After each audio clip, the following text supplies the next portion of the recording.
আল্লাহ তাআলা ওনার হায়াতে বরকত দান করুন এবং সুস্থতা দান করুন। এবার আমরা অনেকেই জানি যে অনেক কষ্ট স্বীকার করে আপনাদের আমাদের মহব্বতে আমাদের পশ্চিমবঙ্গের বুজুর্গ আলেম হযরত আল্লামা আজিজুল হক কাশেমী সাহেব আমাদের কাছে উপস্থিত আছেন। আমাদের কাছে হযরত মাওলানা মুফতি নাসির উদ্দিন চাঁদপুরি সাহেব এসেছেন। আমরা হযরত আল্লামা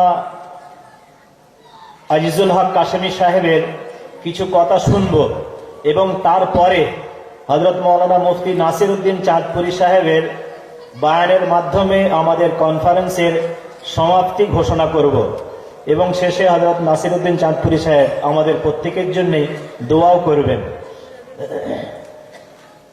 আমাদের আমন্ত্রিত ওলামা কেরামের মধ্য থেকে প্রধান অতিথি যুগশ্রেষ্ঠ মুহাদ্দিস মুনাজির ইসলাম বহু গ্রন্থ প্রণেতা পীরে কামেল আল্লামা আজিজুল হক কাশেমী হাফিজাহুল্লাহ আমাদের সামনে উপস্থিত হয়েছেন। ওনাকে বরণ করে নিচ্ছেন আমাদের। আসসালামু আলাইকুম।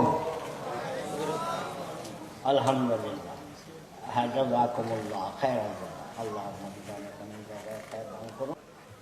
আপনাদের মহব্বতে এই মাযুরি হালতেও আসতে হলো বাধ্য হয়ে। কেন?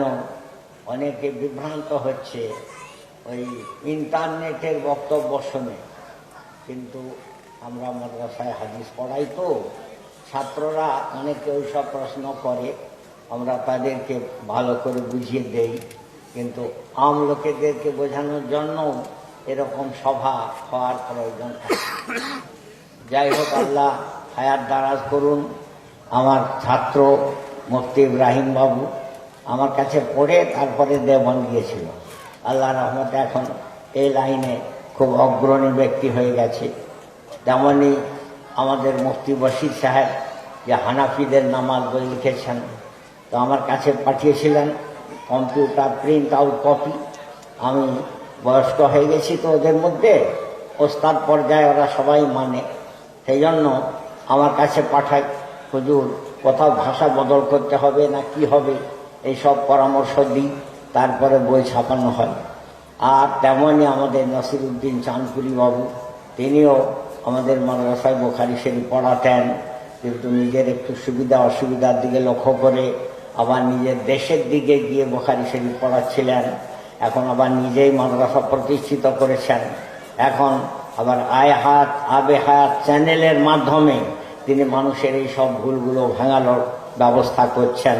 সেগুলো আবার জুমার বয়ান নাম দিয়ে বই আকারে প্রচার হচ্ছে। বাবাজি নাসির বাবু এসেছেন, আমার পরে উনি বক্তব্য রাখবেন, কিন্তু আমার এই মাযুরি হালতের জন্য আর বেশি রাত আমার পক্ষে থাকা সম্ভব নয়। তাই জলসার পরিচালকদেরকে অনুরোধ করে যে না বাবু, নাসির বাবুকে শেষে রাখুন, উনি জওয়ান আছেন এবং অনেক বই টই লিখেছেন, অতএব উনি অনেকক্ষণ বলতেও পারবেন, কিন্তু আমি একটু মাযুরি হালতে আছি, আমাকে একটু তাড়াতাড়ি মাদ্রাসার দিকে ফিরে যেতে হবে। এই জন্য আমি মাঝখানে আপনাদের সামনে হাজির হলাম। আমি যখন মেমারি মাদ্রাসায় বুখারী শরীফ পড়াতাম, সেই যুগে বীরভূম জেলা মুরারই থানা কনকপুর গ্রাম, অর্ধেক আহলে হাদিস অর্ধেক হানাফি।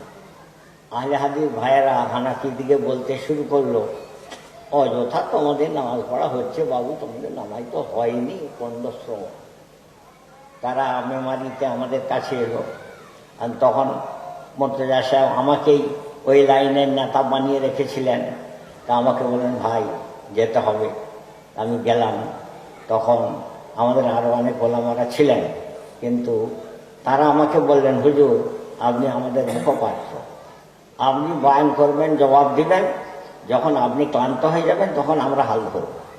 আল্লাহর মেহরবানি, তখন তো আমি এত বৃদ্ধ আর মাযুরি হালতে ছিলাম না, 30-35 বছর আগেকার ঘটনা। আমি ঘন্টা 3 ওদের সকল প্রশ্নের উত্তর দিয়ে, কেতাব দেখিয়ে, পাতা খুলে দেখিয়ে যেমন মুফতি ইব্রাহিম বাবু করল আজ, তো এইরকম করে একবার ওদেরকে লাজবাব করে দিয়েছিলাম। তো বাবারা, সেই সময় 1 নম্বর আলোচ্য বিষয় ছিল ইমামের পিছনে সূরা ফাতিহা না পড়লে নামাজ হবে না। ওরা প্রথমেই বুখারী শরীফ খুলে আমাকে দেখিয়ে দিল, এই তো দেখুন না লেখা আছে প্যারে নবীর বাণী, লা সালাতা ইল্লা বিফাতিহাতিল কিতাব, সূরা ফাতিহা না পড়লে নামাজ হবে না। এমন ভাই, শুধু হাদিসটা দেখলে হবে নি, তার ব্যাখ্যাও দেখতে হবে। দেখো ওই পাশে ব্যাখ্যা করা আছে যে এটা মুক্তাদির ক্ষেত্রে প্রযোজ্য নয়, এটা ইমাম আর একাকী নামাজ পড়ছে তার ক্ষেত্রেই হাদিস প্রযোজ্য। কেন? অন্য হাদিসে নবীজি সাল্লাল্লাহু আলাইহি ওয়াসাল্লাম বলেছেন, মান কানা লাহু ইমামুন ফাকিরাতুল ইমামি লাহু কিরাত, যার ইমাম আছে ইমামের পড়াটাই তার পড়া বলে গণ্য হবে। তখন তারা জবাব বললো কি জানেন, হাদিসটা মানবে, হাদিসের ব্যাখ্যা ওই পাশে পাশে কে কি করেছে ও সব মানতে রাজি নেই। আমি তখন তাদেরকে বললাম, সে বছর বুখারী শরীফ 2 খণ্ডয় আমি মেমারিতে পড়াচ্ছিলাম, তাই সবটা আমার নখদর্পণে ছিল। আমি তখন বললাম 2য় খণ্ড অমুক পৃষ্ঠা বার করুন, তাতে লেখা আছে দেখুন হাদিস, লা ইয়াদখুলুল জান্নাতা কাত্তাত, চুগলখোর বেহেশতে যাবে না। চুগলখোর কাকে বলে? একজনের কথা আরেকজনের কাছে পৌঁছে দিয়ে ঝগড়া বাঁধিয়ে দেয় অথবা বাড়িয়ে দেয়। কি গো, মুসলিম সমাজে চুগলখোর আছে কি না? বলে অনেক আছে। তাহলে এরা জান্নাতে যাবেন? বুখারী শরীফের হাদিস। বলে না হুজুর, তাহলে তো বিপদে পড়ে যাব আমরা, সমাজে অনেকেই তাহলে চিরকালে জাহান্নামী হয়ে যাবে।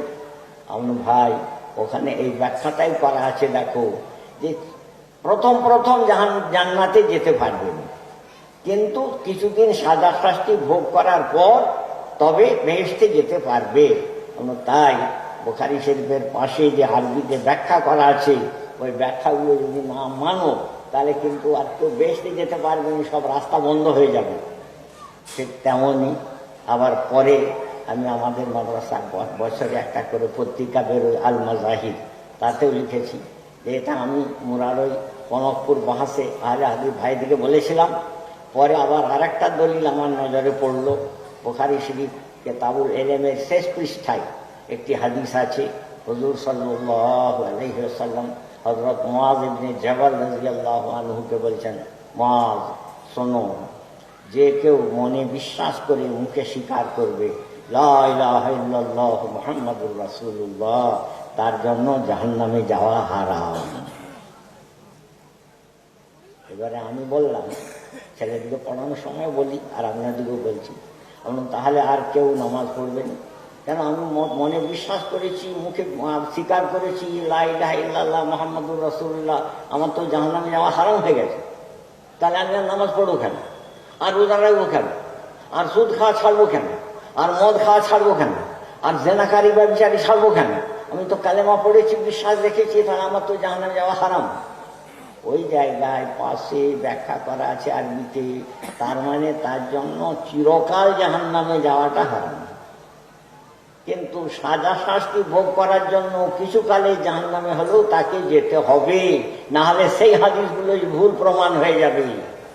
তাই খালি হাদিসটা মানব আর তার ব্যাখ্যা বিশ্লেষণ তার পাশেই বা অন্যান্য ব্যাখ্যা কেতাবে যা করা আছে সেগুলো মানবনি বললে জীবনটা অচল হয়ে যাবে এবং সমাজ ব্যবস্থা একবারে তছনছ হয়ে যাবে। তাই আমি বললাম, খালি হাদিস মানলে হবে নি, হাদিসের ব্যাখ্যা বিশ্লেষণ যারা কেতাব লিখেছেন সেই সব ব্যাখ্যাগুলো ভি মানতে হবে। তাই ভাইরা আমার, আপনারা এই যে মজলিস করেছেন এই জন্য আপনাদেরকে ধন্যবাদ দিচ্ছি, এবং এরকম মজলিস মাঝে মাঝে হওয়া উচিত। তবে আম লোকেরা যে ইন্টারনেটে ওই সব বক্তব্য শুনে বিভ্রান্ত হচ্ছে, তাদের সেই বিভ্রান্তিগুলো তবে দূর করা যাবে। তো ভাই, এখন আমার নাসির বাবু বোধহয় এখন আসেনি, তাহলে ওনাকে এই স্টেজে এসেছেন। আচ্ছা, তাহলে ওনাকে ডাকুন, উনি না আসা পর্যন্ত আমি চালিয়ে যাচ্ছি।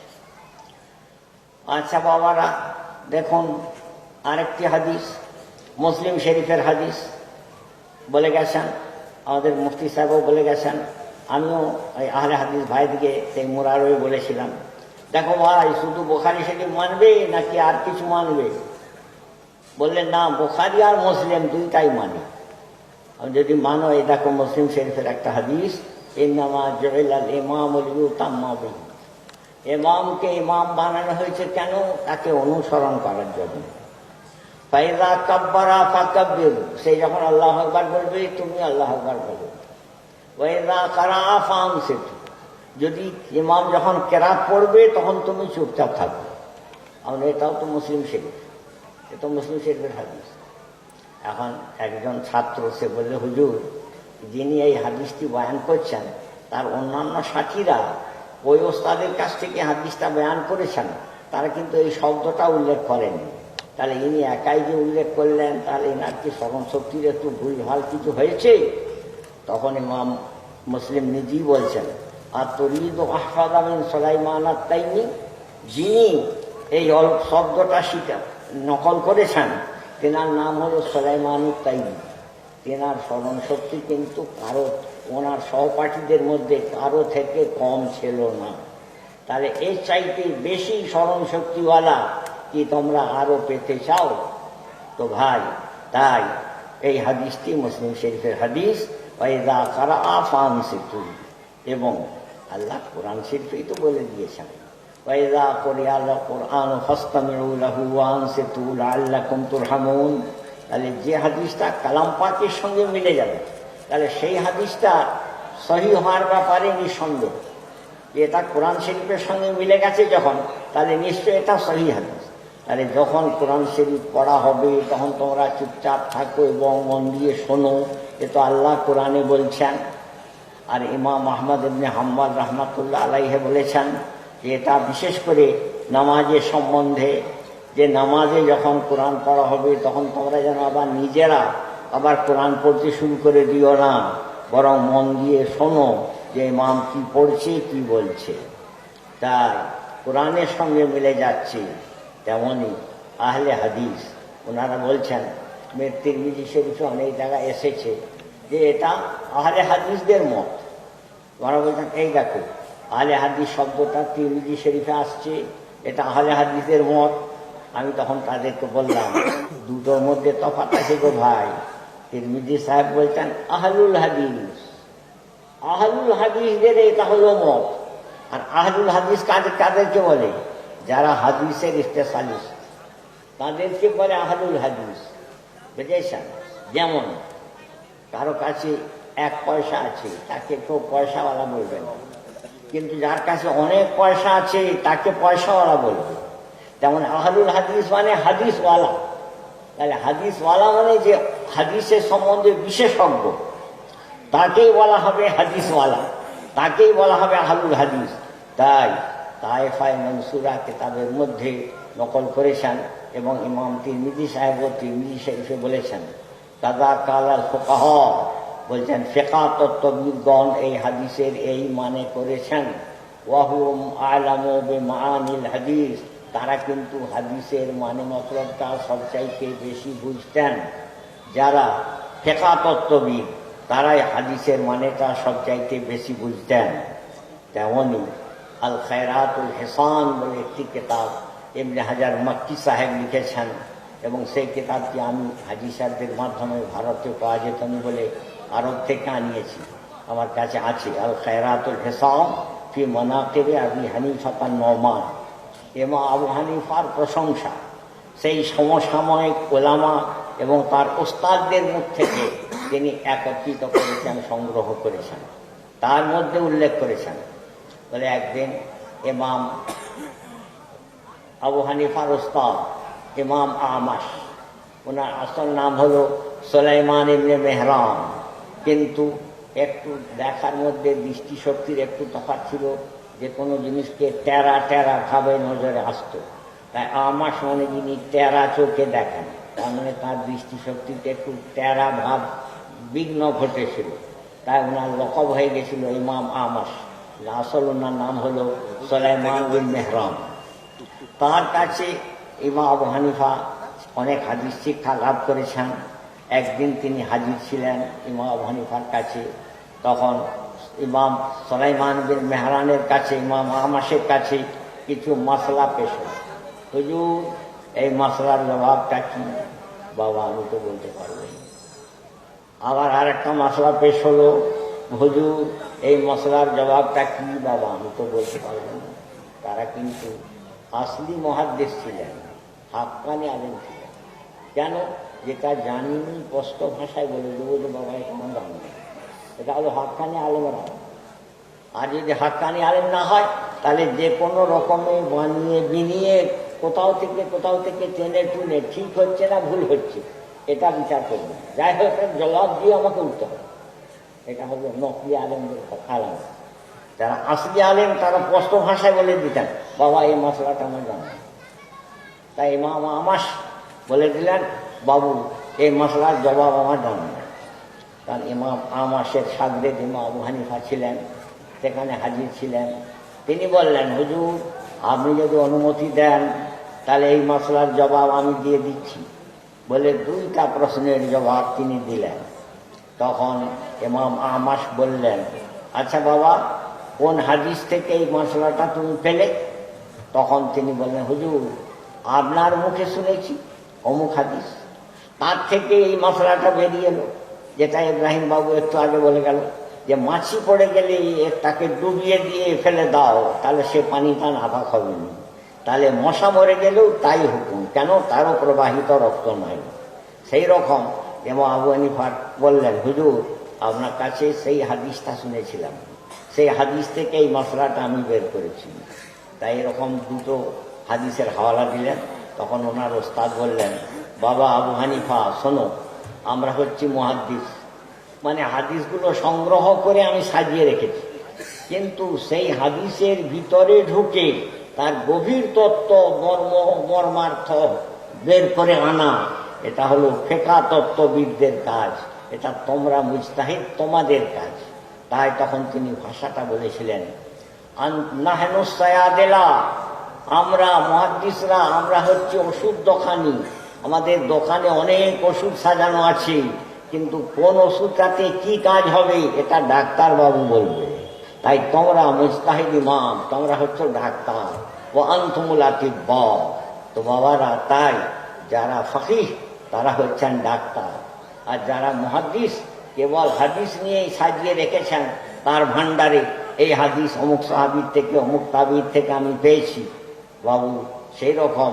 তাই যারা মুহাদ্দিস কেবল মুহাদ্দিস তারা কিন্তু ওষুধ দোকানি, আর যারা ওই হাদিসের গভীরে প্রবেশ করতে পেরেছেন তাদেরকে বলা হয় ফাকিহ, তাদেরকে বলা হচ্ছে ইমাম আমাস বলছেন তোমরা হচ্ছে ডাক্তার।